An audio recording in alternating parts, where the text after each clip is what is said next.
We live in a world obsessed with action, productivity, and the constant chase of more. From the moment we wake up, we're encouraged to do, to pursue, to push. Hustle culture glorifies the grind, and personal development often turns into a to-do list of techniques, steps, and rituals. But what if the reason your biggest visions haven't yet materialized isn't because you're doing it wrong, but because you've been taught to do it backwards? What if the very effort you've been investing to make it happen has been the signal that's repelling it? What if the real key is not in doing more, but in becoming different? You do not attract what you want, you attract what you are. Dr. Wayne Dyer. This sentence isn't just poetic, it's quantum. Because in the field of quantum manifestation, effort doesn't equal outcome, frequency does. And the uncomfortable truth is this: the version of your life you keep visualizing, the wealth, the peace, the love, the purpose, isn't far away. It's not waiting years ahead in some distant future. It already exists, right now, in a parallel timeline. And the bridge to that timeline isn't built by willpower. It's collapsed by resonance. This isn't manifestation as you've known it. It's not about asking the universe to please give you something in exchange for your effort. It's about aligning with the version of you who already has it, before you see any proof. That's the part no one teaches clearly. That's where most people disconnect. Because while you've likely heard the phrase, act as if, chances are it felt fake, like pretending, like lying to yourself and hoping the universe falls for it. But here's the reality. It isn't about pretending at all. It's about training your nervous system to recognize that future as already familiar. It's about shifting your baseline, not begging for an outcome. And the moment you truly understand that, something profound happens. You stop chasing your life, and you start attracting it. In the next section, we'll explore why the energy of chasing repels, and how simple shifts in your internal state can open doors your actions never could. Most people are taught that desire is a signal to act, to push harder, to close the gap by sheer force. Want more money? Work longer. Want love? Try harder. Want success? Out-hustle everyone around you. And while effort has its place in the physical world, in the quantum realm, effort carries a different message entirely. When you chase something, you're not signaling confidence, you're broadcasting lack. You're unconsciously declaring to the field, this is something I don't have. And in the quantum language of vibration, that declaration isn't verbal, it's energetic. It bypasses words and speaks directly through your state of being. So while your affirmations may say, I am abundant, if your nervous system is pulsing with anxiety, if your thoughts spiral in scarcity loops, then your broadcast is contradiction, and contradiction scrambles the field. The frequency you send out isn't just what you say, it's what you embody. This is where many people get stuck without realizing it. They align their actions with what they want, but they align their energy with what they fear. And the field doesn't respond to your goals. It responds to your coherence. Think of it like tuning a radio. If you want to hear 98.7 FM but your dial is set to 88.1, it doesn't matter how badly you want the music. You can hope, affirm, visualize all you want. But until you shift the frequency, all you get is static. And here's the hard part. Urgency is static. Desperation is distortion. Wanting something badly doesn't speed it up. It often pushes it further away. Because the field reads the underlying signal. It's missing, I'm incomplete without it. And that vibration attracts more of the same. More missing, more searching, more not enough. What most don't realize is that the energy of chasing and the energy of receiving are fundamentally incompatible. One is rooted in fear, the other in alignment. And this misalignment is why manifestation often feels frustrating or inconsistent. It's not that the field isn't responding. It's responding precisely to your dominant broadcast. That's why manifestation isn't about deserving, earning, or asking correctly. It's about stabilizing the internal state that already matches the reality you seek. This is what ancient mystics pointed to when they said, "As within, so without." The outer reality is not a reward for effort, it's a mirror of frequency.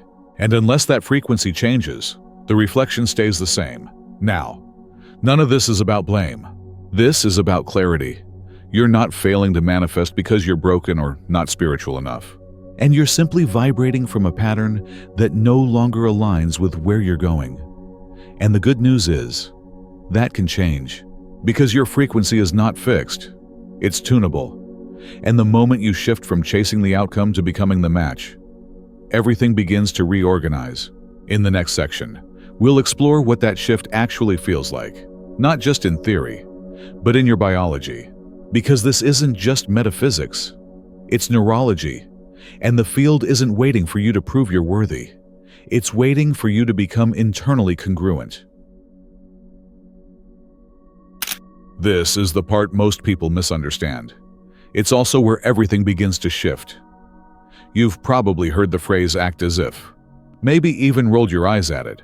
It's been oversimplified, misunderstood, turned into a cliche that sounds like pretending, like faking it, like putting on a costume and hoping the universe falls for it. But here's the truth. Acting as if isn't performance. It's frequency training. It's not about tricking the world. It's about training your system to recognize a new identity as safe, familiar, and true. You're not faking confidence, you're rehearsing alignment. When you act as if your dream life is already real, you're not lying to the field, you're speaking its language. You're collapsing the delay between vibration and manifestation by closing the loop within yourself. The field doesn't wait for external evidence. It responds to internal coherence. And coherence begins when your body starts matching what your mind has been visualizing. Dr. Joe Dispenza calls this firing and wiring new patterns. When you show up as the version of you who already has the thing, even before it's in physical form, you're literally training your brain and nervous system to recognize it as the new norm. And the more you stabilize that version, the more the external world adapts to catch up. Neville Goddard spoke of this decades ago when he taught the principle of living from the end. He didn't say to wish, hope, or wait. He said to assume the feeling of the wish fulfilled. Not just think about it, but feel it, embody it, walk in it. Because that feeling is a frequency, and frequency is the access key to the quantum field. The difference between performance and becoming is subtle, but critical. Performance is rooted in seeking approval. It's pretending to have it all together while secretly doubting yourself inside. Becoming, on the other hand, is alignment. It's choosing to show up in emotional congruence with your desired timeline.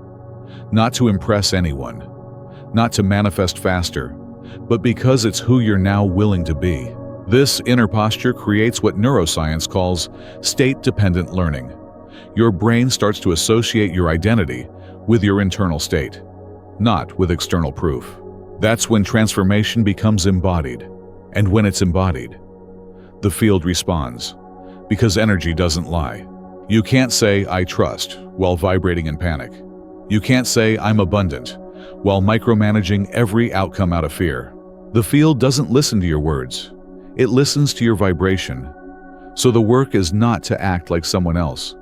It's to stabilize your own system in a frequency that matches what you want. And at first, that might feel foreign, even uncomfortable, because your current baseline was shaped by repetition, environment, and emotion. But repetition works both ways. You can reinforce limitation, or you can reinforce expansion. You can continue rehearsing stress, or you can rehearse sovereignty. Your system will adapt either way. So the question becomes, what are you practicing? Because every thought you nurture, every emotional loop you entertain, every decision you make, these are all votes for a version of you. And whichever version you consistently become, the field will mirror it back. In the next section, we'll break down exactly how this mirroring works, and why your observation, especially when laced with emotion, is the most powerful creative force you have. One of the most misunderstood principles in both spirituality and science is the observer effect. At first glance, it sounds simple. What you observe becomes your reality. But the depth of that statement is staggering when you realize how literally quantum physics takes it. In the famous Double-Slit Experiment, particles behave differently when observed. They shift from a wave of infinite probabilities into a fixed state. This isn't just a metaphor. It's a scientific demonstration that your observation collapses potential into form. But there's a twist. Not all observation creates the same outcome. What collapses the wave most powerfully is not passive attention. It's emotionally charged awareness. It's the difference between watching something with detached curiosity and witnessing it with embodied expectancy. The quantum field responds not to your eyes, but to your energetic intention behind what you're seeing. That means if you observe your life through the lens of doubt, fear, or impatience, you're still collapsing a reality, but likely one that reinforces those very feelings. On the other hand, when you observe your future self through trust, gratitude, and internal certainty, you collapse a completely different outcome. The question is not whether you're shaping reality, you are. The real question is, which version are you consistently observing into being? And that brings us to the power of focused identity. Because the field doesn't respond to scattered energy. When your attention is diffused, part of you hoping, another part doubting, and another obsessing over timing, the signal gets fuzzy. Mixed signals produce mixed results. But when your focus is clean, coherent, and emotionally anchored, the field becomes receptive. This is why spiritual teachers and quantum scientists alike emphasize the power of intention. Intention is not just what you want, it's how you hold it. It's the energy signature beneath the thought. And the more trust-laced your observation, the more powerfully it imprints into the unified field. This is also why fear-based visualization doesn't manifest your dreams. It often manifests obstacles, because when you visualize through anxiety, your nervous system can't distinguish between imagined stress and real threat. And the field, which is emotion-sensitive, begins mirroring that signal. This is why trauma survivors often unconsciously recreate similar dynamics, and why anxious manifestors often get more reasons to stay anxious. Observation is creation, and your internal state is the paintbrush. The good news is that you can reorient this at any moment. You can begin observing your life through the lens of the self who already has the thing, not someday. Not with forced belief, but with the emotional texture of grounded knowing. When you do, the collapse begins, not in an instant of magic, but in a series of subtle reorganizations that ripple outward. Your perception shifts, your actions shift, and slowly, so does your timeline. In the next section, we'll go deeper into the biology behind that shift, and how your body, not just your mind, becomes the portal through which the quantum field responds. By now, you know the quantum field doesn't respond to what you wish for. It responds to what you are. But what most people don't realize is that your state of being is not just a mindset. It's a biochemical signature, wired into your nervous system, reinforced by every thought you think and every emotion you feel. This is why it's not enough to visualize something once and hope it sticks. The field doesn't respond to your flashes of clarity. It responds to your emotional baseline. And your baseline is stored not in your intellect, but in your body. Neuroscience has shown that when you think a thought and feel a corresponding emotion, your brain begins to fire neural patterns. When those patterns are repeated over time, they become wired together, forming habitual circuits. That's neuroplasticity. It means your identity is not fixed. It's programmed. And like any program, it can be rewritten. But here's the key. The rewiring doesn't happen through logic. It happens through feeling. Dr. Joe Dispenza explains that your thoughts are electric, but your emotions are magnetic. Together, they form an electromagnetic signature that the field responds to. This signature is what draws in or repels realities. When you feel elevated emotions like gratitude, joy, love, or awe, your brain begins producing neurochemicals like dopamine, oxytocin, and serotonin. These aren't just happy chemicals. They're biological confirmations that your system is safe, coherent, and open. And when your system feels safe, it becomes receptive. Your immune function improves. Your heart rate variability increases. Your perception expands. In that state, you're no longer in survival, you're in creation. And this is why embodying your future self is more than mindset. It's a full-body signal. But most people don't live there. They dip into it briefly, during meditation, journaling, or breathwork, and then slide back into stress, doubt, and emotional memory. That emotional memory, stored in the body, begins replaying the past on a loop. And unless interrupted, it rebroadcasts the same frequency again and again. That's why change feels hard, not because it's impossible, but because your body is still living yesterday while your mind is reaching for tomorrow. The shift happens when your body catches up, and the fastest way to do that is through emotional rehearsal. When you generate the feelings of your desired reality, without needing anything external to trigger them, you begin to create internal evidence that the new timeline is already real. This isn't fantasy. Studies in sports psychology have shown that athletes who mentally rehearse performance with emotional intensity activate nearly the same neural pathways as those physically practicing. That's the power of focused emotional simulation. It tricks the brain into familiarity, and the brain loves familiarity. So if you can make gratitude, confidence, or abundance feel more familiar than fear, doubt, or scarcity, your system will naturally gravitate toward that new state. And once your nervous system sees it as familiar, it stops resisting it. It starts stabilizing it. At that point, your identity begins to shift, not because you forced it, but because you've made the future feel safer than the past.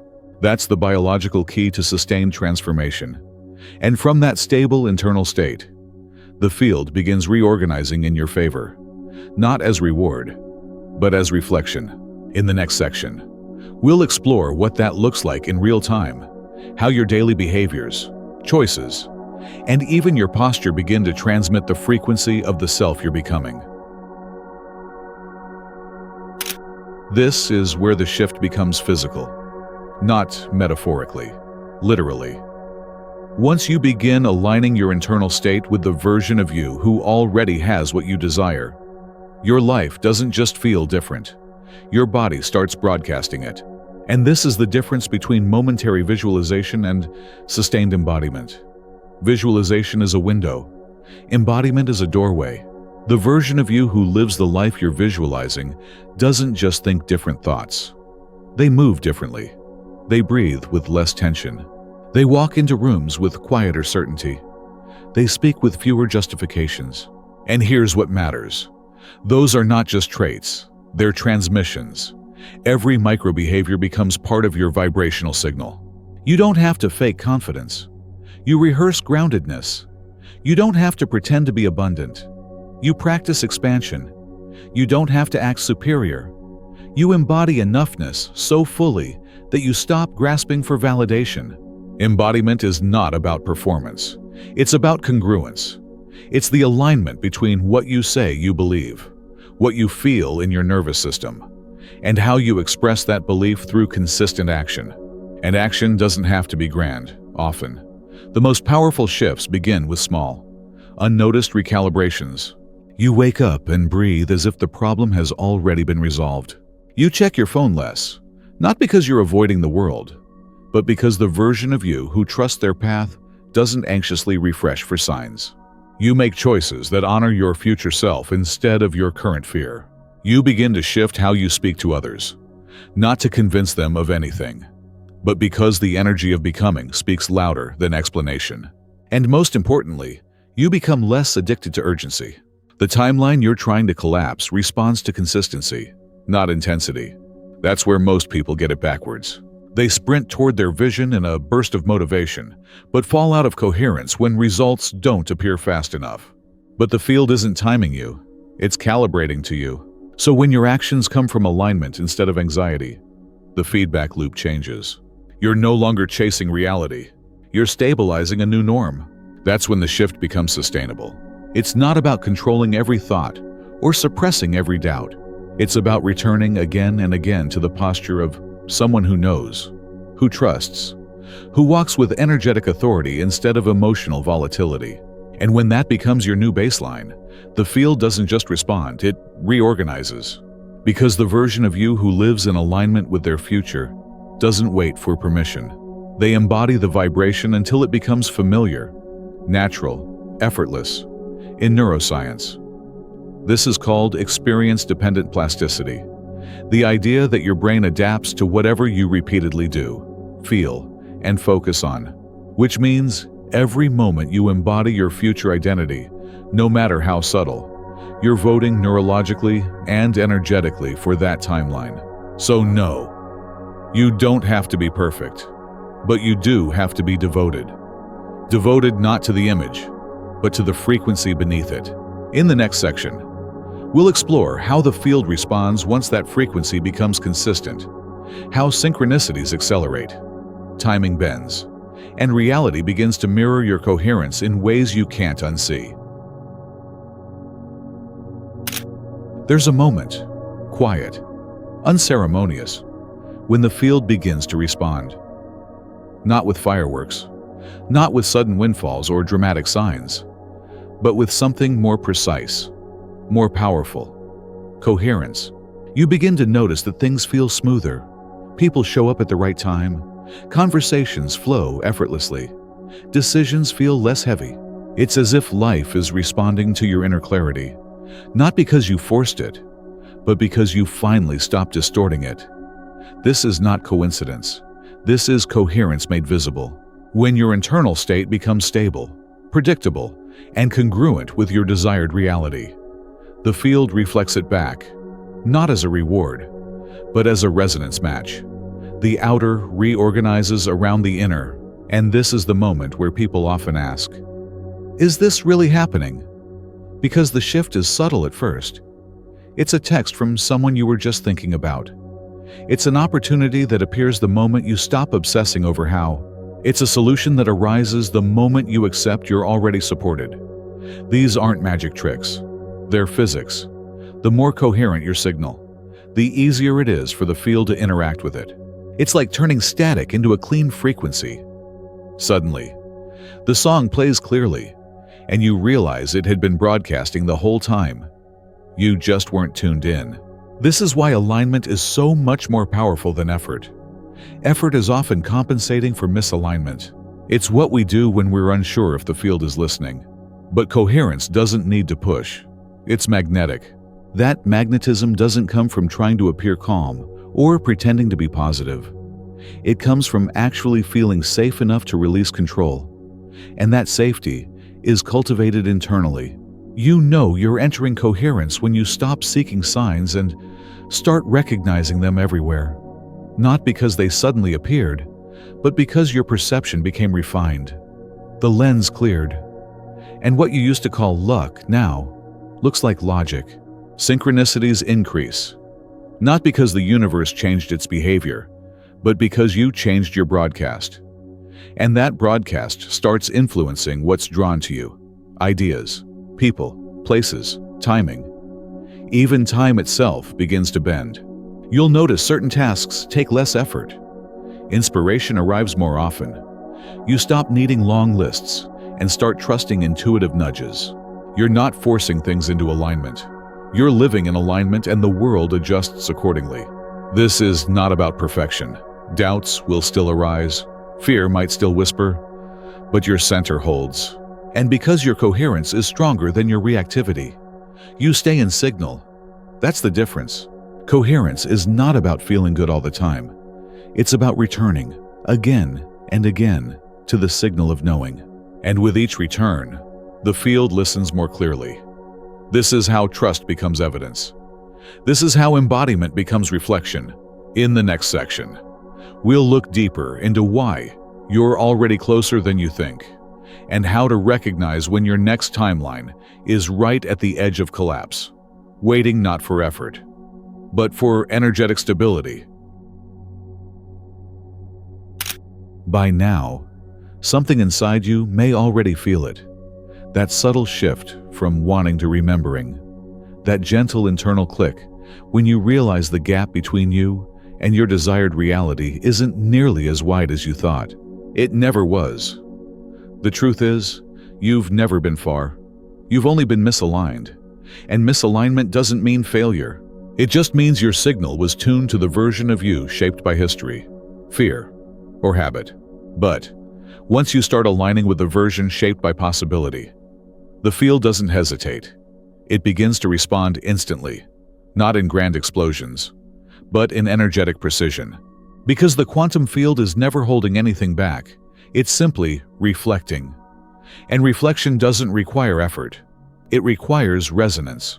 Most people believe they have to work their way toward their dream life step by step, like climbing a ladder. But in quantum terms, it's not a ladder. It's a frequency match. And matching doesn't take time. It takes stability. Your desired timeline is vibrationally adjacent.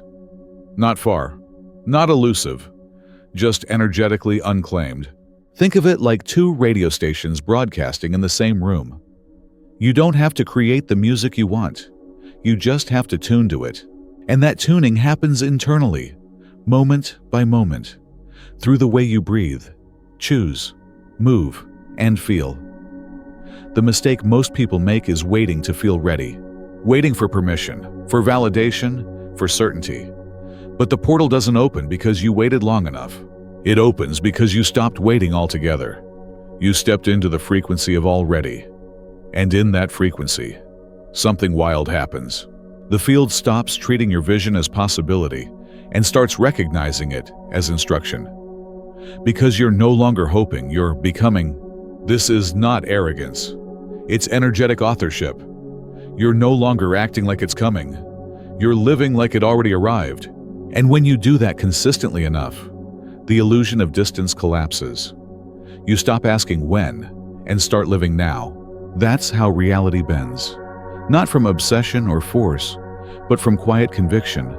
Not from control, but from emotional authority. And you'll know you're close when peace replaces urgency, when clarity becomes more compelling than control, when your inner state no longer waits for external changes to feel complete. That's the moment the wave collapses. And that's when you realize you were never waiting for the shift. The shift was always waiting for you. In the next and final section, we'll anchor this knowing into action, not with another ritual or affirmation, but with a declaration to yourself and the field. I no longer chase. I resonate.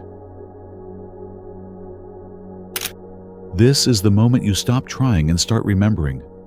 Not remembering as a mental exercise, but as a vibrational shift. The truth is, you were never meant to beg reality to shift. You were designed to inform it, not through force, not through repetition, but through coherence, through alignment, through the unshakable embodiment of who you already are. Every time you choose presence over panic, trust over control, certainty over urgency, you reinforce the frequency of your future. And here's what changes everything. You don't do it once. You do it again and again. Until that version of you isn't a vision, it's a fact.